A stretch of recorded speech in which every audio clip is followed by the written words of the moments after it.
新德县南山社区的居民，这几档甲新德在地艺术家，则会创作环境艺术。因过毋捌画过图的社区时代，即阵透过家己的艺术创作，表现地方特殊的故事。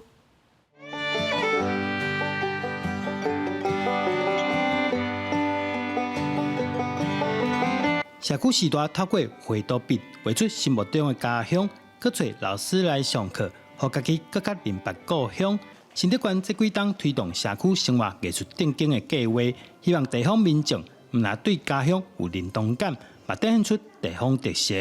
我对这个画画是没有经验啦，因为我涂色涂的不大很好看，